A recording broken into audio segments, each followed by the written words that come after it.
kita bicara tentang media yang konvergensi, bukan hanya medianya saja, tapi justru dari media yang konvergensi itu kelihatan praktik-praktiknya mulai tumpang tindih dan kita sibuk sendiri dengan media kita.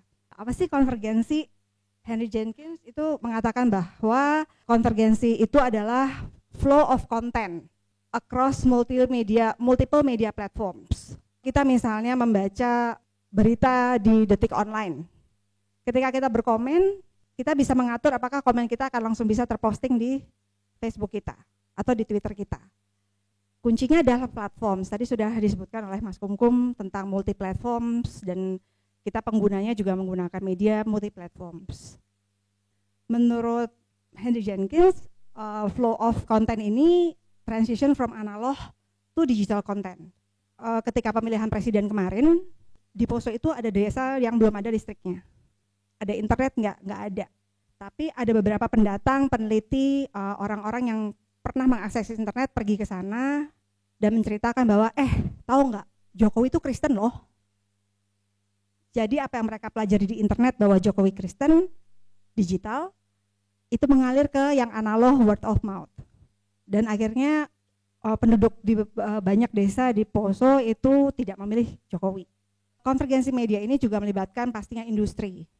Yang saya paham itu ada undang-undang penyiaran yang mengatur industrinya, ada undang-undang penyiaran dan undang-undang pers. Pada akhirnya konvergensi media ini juga mengharapkan mungkin ya adanya convergence of control baik dari channels maupun konten.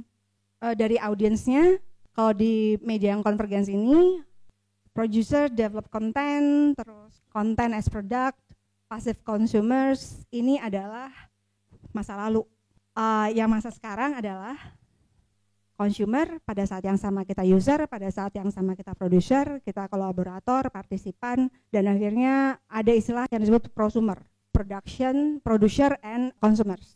Nah ini adalah content dan convergence. Kevin Kelly itu pernah bilang, internet adalah mesin fotokopi, and its most foundational level, it copies every action, every characters, every thought we make while we write upon it. Begitu kita mengklik www.facebook.com, itu sebenarnya data pribadi kita udah diambil oleh Facebook sebagai perusahaan.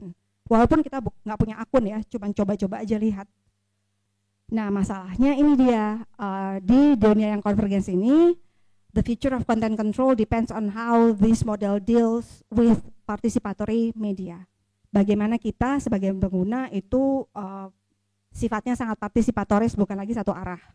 Ini adalah participatory culture. Kita terhubung kapan saja, di mana saja, dengan apa saja. Nah, anyone can broadcast any message di internet, sementara each individual node in the network. Kita ketika kita sudah punya akun di internet atau punya sosial media di internet, itu kita terhubung dengan orang lain.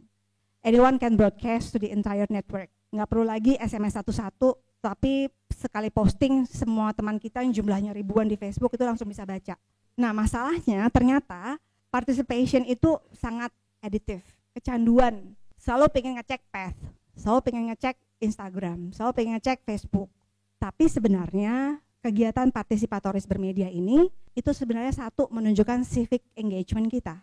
Kita misalnya siapa yang di sini pernah ikut change.org, itu civic engagement. Ada yang namanya Slack participation. Slack participation itu dalam tanda kutip ya, maksudnya sih nggak Slack, tapi kok dibaca orang jadi kena kasus, tiba-tiba dilaporin ke polisi. Misalnya ini adalah kasus Ibu Wisni, dijatuhi hukuman penjara 5 bulan dan denda 100 juta oleh Pengadilan Negeri Bandung dengan tuntutan melakukan percakapan yang melanggar kesusilaan. Padahal kejadian yang sebenarnya adalah akunnya itu dibuka oleh mantan suaminya. Sudah trespassing wilayah akun pribadi, tapi nggak kena pasal apapun. Sementara Ibu Wisni kena.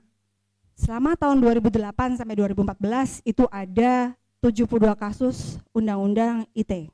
Dari keseluruhan 54 pasal yang terdapat dalam Undang-Undang ITE, 92% dilaporkan dengan pasal pencemaran nama baik. Pasal ini kalau menurut saya adalah pasal yang ditarik dari ranah offline dan diberlakukan di ranah online. Pasal pencemaran nama baik itu adalah pasal karet. Bisa aja diada-adain, padahal enggak. Bagaimana dengan kejahatan cyber yang lain?